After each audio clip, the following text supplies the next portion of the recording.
Hello, everybody. Welcome to another episode of the Uncanny Spirits Club.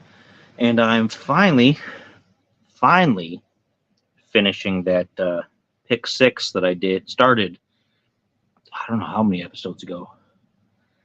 I've done like a bunch of things in between before getting to this last one. And so it's finally getting drank. And it's not something that I think I needed to avoid either. It's not like an IPA or anything like that.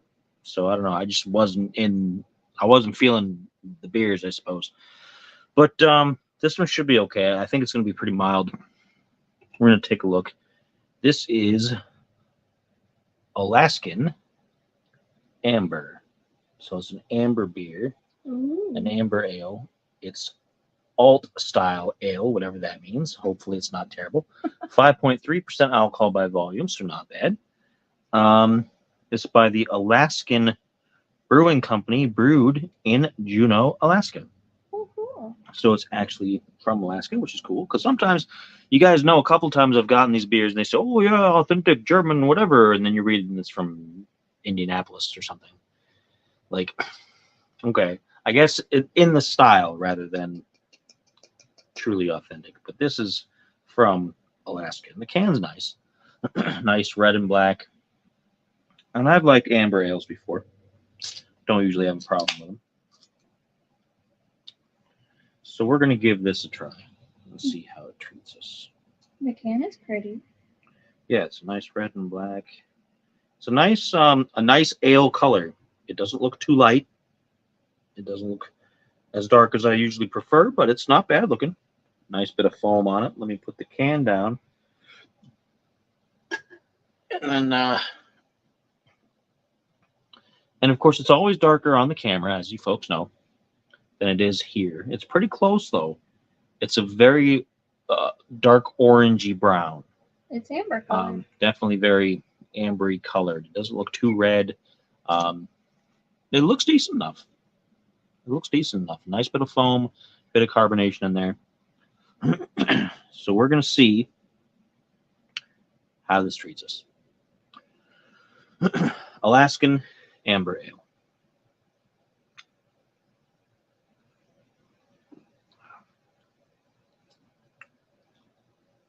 It's not bad. It's got a bit of sweetness to it. It has a prominent beer flavor, but not something that overwhelms it. So you know it's a beer, but it's not trying to disguise it with other things, and it's not also trying to be like, guess what? It's a beer, smack, smack, smack. It's beer taste, smack, smack, smack. Little bit of creaminess on the way back end as it's starting to fade. Kind of pastry-like. So definitely probably some high wheat or barley content in this. It's not bad. I'm going to take another one. I'm getting a little bit of toastiness now at the very, very end. Like a little bit of toastiness on the tongue now. Ooh. So let's see what I get now that the palate has kind of adjusted a little bit.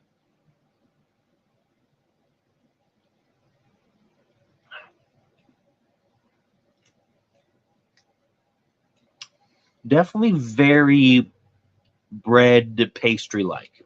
It has a bit of sweetness to it, but it's not too sweet. It's not too sour or bitter. It definitely does taste like there's a heavy possible wheat or barley content.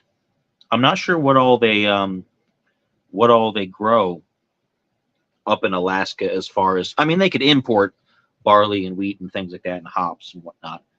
But I'm not sure what they would have up there. So if I don't know if it's naturally grown, sourced from there where they brew it or not. But it's not bad. It's mild.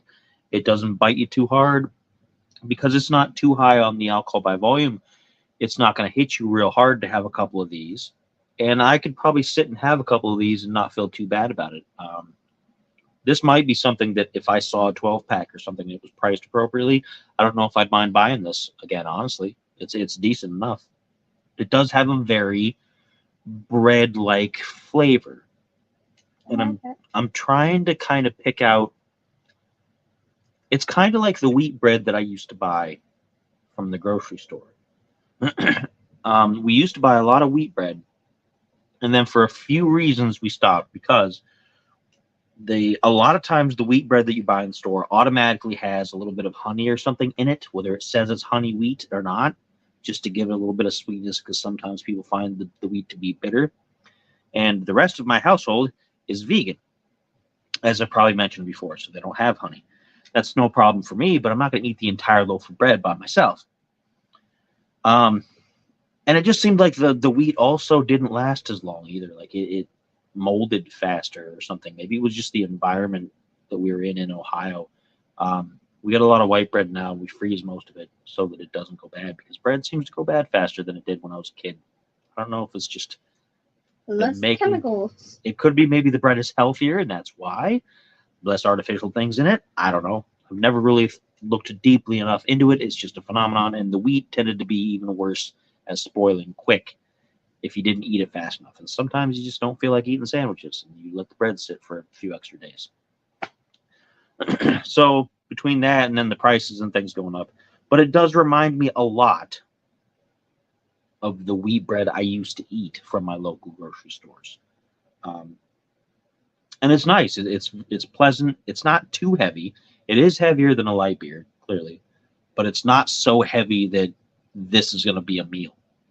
Like it'd be a nice accompaniment to a good sandwich or a burger or something.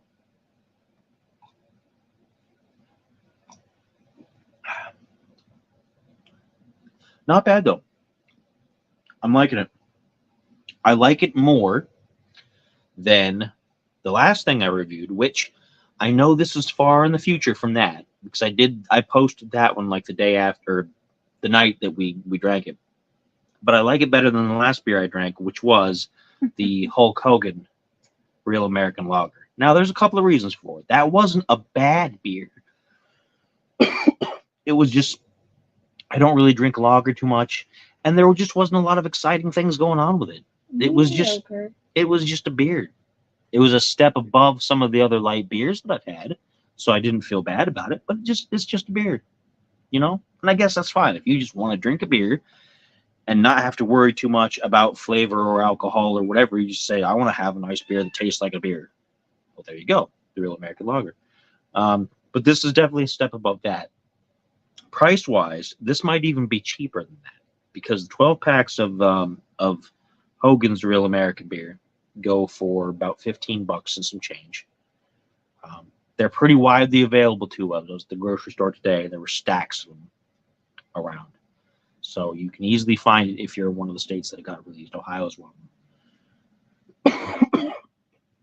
I still have this lingering cough. I don't know what it's about. So everything else about me is fine. So don't think I'm like coming down with something terrible. I'm still going to have videos. But so this is probably cheaper because since it's part of the Pick Six, it's going to be in a range of between $9 and $13.99 generally on average, because that's what most of the beers in those Pick Sixes are, somewhere within that range. And that makes it a bit cheaper probably. Hard to say though, because that's for a 6-pack, so maybe it's not. Maybe it's more expensive. I don't know. I'm not making any sense now. But $11.99 for a 6-pack of the Pick Six, where you can get one of these with everything else that I had in this edition. So let me get the can for you to show you again. This was Alaskan Amber Ale. It is alt style ale, 5.3% alcohol by volume, and brewed by Alaskan Brewing Company in Juneau, Alaska. So it's about as authentic as you can get for some of these things. The state capital. Which would make sense because there's not much else in the rest of the state. I'm not downing on it. I'm just saying there's not a lot of, because of the weather and everything, you get a couple of big cities and then everything else is kind of spread super sparse. So, just the biggest city. But, so yeah. So there you go. Alaskan Amber gets a solid thumbs up from me. And I will see you folks next time on the next episode. pardon me, of the Uncanny Spirits Club. Until then, you know what's coming.